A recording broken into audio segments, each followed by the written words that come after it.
Hello everyone, welcome back to my channel. তো আজকের ব্লগটি এখান থেকে শুরু করছি।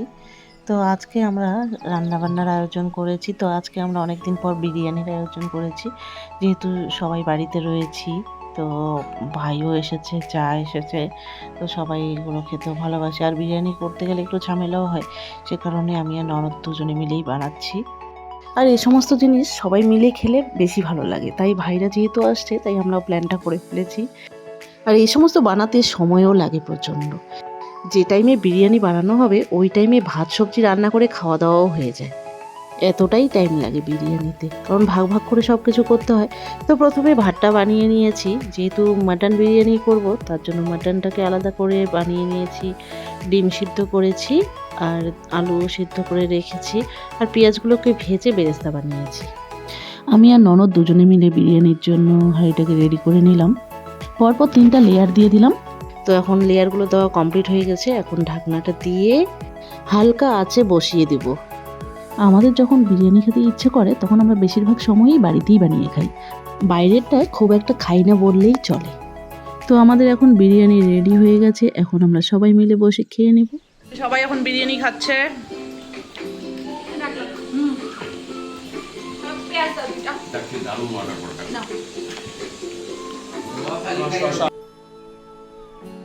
খাওয়া দাওয়া কমপ্লিট করে এখন রেডি হয়ে নিলাম। এখন যাব বাড়িতে। প্রত্যেক বছরই কালী পূজার পরের দিন বাড়িতে চলে যাই। ভাইফোঁটার দিন সকাল সকাল ভাইফোঁটা দিয়ে তারপর চলে আসি। আমাদের ওখানে যে পাড়ায় কালী পূজাটা হয় বেশ ভালো হয়, আর ওখানে খুব মজা হয়। আমরা সমস্ত বোনেরা, পাড়ার যত মেয়েরা রয়েছে যাদের বিয়ে হয়ে গেছে, সবাই কী করি, ওই পাড়া কালী পূজার সময় সবাই বাড়িতে চলে আসি। এই সময়টাতে আমাদের সবার সঙ্গে দেখাও হয়ে যায়, আর অনেক দিন পর সবার সাথে দেখা হলে খুব ভালো লাগে। প্রত্যেক বছরই আমরা এই পূজাটার অপেক্ষা করে থাকি, কখন এই দিনটা আসবে আর সবাই একসঙ্গে হব আর গল্পগুজব করবো। এই কালী পূজার সময় আমরা মেয়েবেলা থেকেই ভীষণ মজা করতাম সবাই মিলে। কালী পূজার পরের দিনই আমাদের ওখানে প্রোগ্রাম হয়, তো আজকে নাও হতে পারে, আজকে না হলে কালকে হবে। তো আমরা পরশু ফোঁটা দিয়ে চলে আসব, কারণ তাড়াতাড়ি আসতে হয় আমাদের। আমি আমার ভাইদের ফোঁটা দিয়ে এখানে চলে আসি, আর পরে এখানে এসে হাজব্যান্ডকে আবার ননদ দেয়। এই কারণে এই দিনটাতে খুব ব্যস্ত থাকি, তাড়াতাড়ি ওখানে দিয়ে এসে আবার এখানে দিতে হয়। ওখানে গিয়ে আবার মেয়ে ও দাদাভাইকেও দিবে। আজকেও আমরা একটু ঘুরে যাচ্ছি, কারণ পুন্ডিবাড়ি হয়ে যাচ্ছি। ফালাকাটা টু আলিপুরদুয়ার যে রোডটা এখনও খারাপই রয়েছে, সে কারণে ঘুরেই যাচ্ছি। আর গাড়িতে উঠেই মেয়ে কি করে, ঘুমিয়ে পড়ে। তো ও তো ঘুমিয়ে পড়েছে।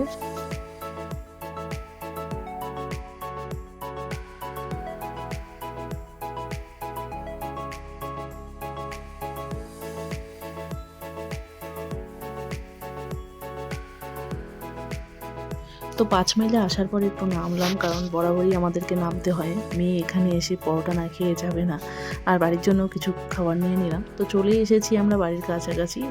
আমাদের যে কালী পূজাটা হয় তারই এই পূজা প্যান্ডেল। শহরের পূজার মতো জাঁকজমক না হলেও এখানে প্রচণ্ড মজা হয়, খুব আনন্দ হয়। পূজার এই কয়েকদিন আমরা ভীষণ আনন্দ করি এখানে। তো আমরা বাড়িতে ঢোকার খানিকক্ষণের মধ্যেই বোনরাও চলে এলো। বাড়িতে ঢোকার পর এরপরে চলে গেলাম বৌদিকে একটু দেখতে, কারণ কয়েকদিন আগেই বৌদি আমাদের ওখানে গিয়ে চোখের অপারেশন করেছিল, ছানির অপারেশন। তো বৌদি কেমন আছে সেটাই দেখতে গেলাম বৌদিকে। এরপর ওদের বাড়ি থেকে আসার পর বাচ্চারা সবাই এখন খেলতে লাগলো, আর আমাদের টুসু সোনা দেখতে দেখতে বড় হয়ে যাচ্ছে। ও এখন বড়দের কপি করা শিখেছে। তো বড়রা যেরকম করে খেলছে ও ওদের দেখে দেখে শিখছে, সেগুলোই করছে।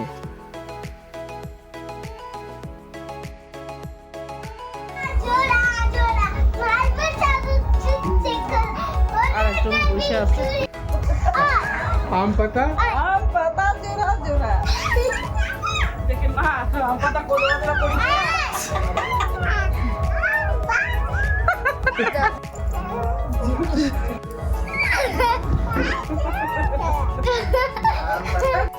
নিষ্ঠা আর রাই মিলে যেগুলো খেলছিল ও এখন ওগুলোই করছে। হ্যাঁ, শুয়ে শুয়ে ব্যায়াম করো। ওরে বাবা, আরো লাগাও না, ওইভাবে না, ও সোজা করে করবে। পা সোজা করো, দুইজনে পা সোজা করো। হ্যাঁ, লাগাও আরো লাগাও। ও মা, এইটা হইছে, পাগুলো খাড়া করো সোজা করে। হ্যাঁ, এবার হ্যালো। ওরে বাবা। তো এরপর বাচ্চাদের খাইয়ে দিয়ে ঘুম পাড়িয়ে দিব। তো আজকের ব্লগটি এখানেই শেষ করছি, দেখা হচ্ছে নেক্সট ব্লগে, টাটা।